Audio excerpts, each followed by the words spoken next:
हम युवाओं के सर्वांगीण विकास के लिए युवा नीति 2024 लेकर आ रहे हैं, जिससे हम युवाओं के हर क्षेत्र में आगे बढ़ा सकें, रोजगार के अवसर भी उपलब्ध करा सकें। परीक्षाओं में पूर्ण पारदर्शिता सुनिश्चित करते हुए हम अगले 5 साल में 4 लाख भर्तियां करने के लिए कहा है। हम इस साल में 1 लाख भर्तियां करेंगे। हमसे लोग कहते हैं आप कैसे करेंगे? हमने कहा आप देखते जाइए हम कैसे करेंगे।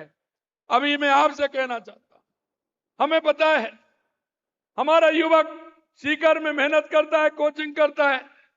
हमारा वो किसान का बेटा वहां से कोचिंग करने के लिए आता है, पिताजी को भी विश्वास दिलाता है, छात्र के प्रति भी पिताजी में विश्वास होता है कि मेरा बेटा पढ़ता है, निश्चित रूप से आने वाली परीक्षा में वो पास होगा।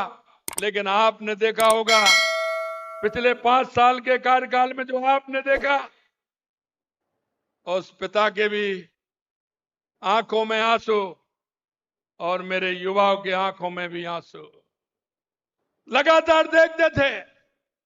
आपने भी देखा होगा लगातार जिस तरह से पेपर लीक हो रहे थे और पेपर लीक में किस तरह की बातें आती थी, आप सभी ने देखा है।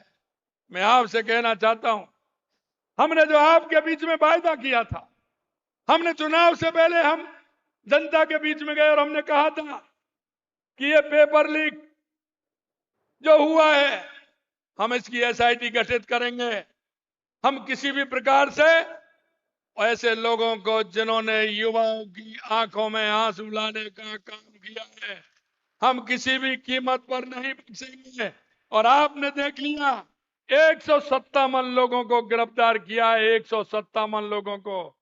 और अभी धीरे धीरे जांच बढ़ रही है। कई लोग कह रहे हैं, विरोध के लोग भी कह रहे हैं, क्योंकि उनको भी आइडिया है, वो भी कहना चाह रहे हैं। मैं आपसे कहना चाहता हूं, ये हमारी सरकार कृत संकल्प है कि किसी भी क्षेत्र में हमारे युवाओं के साथ जिन्होंने धोखा किया है उनको हमारी सरकार किसी कीमत पर छोड़ने वाली नहीं है। मित्रों, मैं आपसे कहना चाहता हूं, हमने कहा है लगातार आप देखते जाइए, हर क्षेत्र में जगह निकलेंगे जहां आवश्यकता है। पूर्ण रूप से हमने कैलेंडर भी बनाया है, लेकिन हमने देखा कि क्योंकि पेपर रविवार को होता है, क्योंकि संस्थाएं हमें मिल जाती हैं रविवार को पेपर कराने की, लेकिन हमने कहा कि उन्होंने कहा इतनी जल्दी नहीं हो पाएंगे।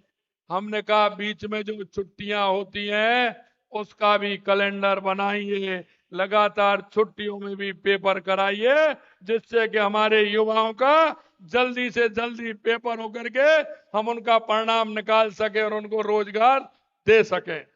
यही नहीं मेरे भाई और बहनों, आपने देखा होगा अभी भाई साहब चर्चा कर रहे थे यमुना जल की, क्योंकि हमें पता है ये हमारा क्षेत्र ऐसा क्षेत्र है, हमारा किसान मजबूती से काम करता है और यहाँ का जवान सीमा पर लड़ता है।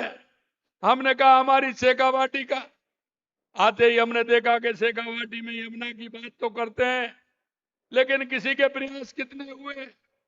अरे मैं कहना चाहता हूं, मैंने विधानसभा के अंदर भी कहा था, मैंने कहा सबसे ज्यादा अगर इस देश पर प्रदेशों में राज किया है तो कांग्रेस ने किया है।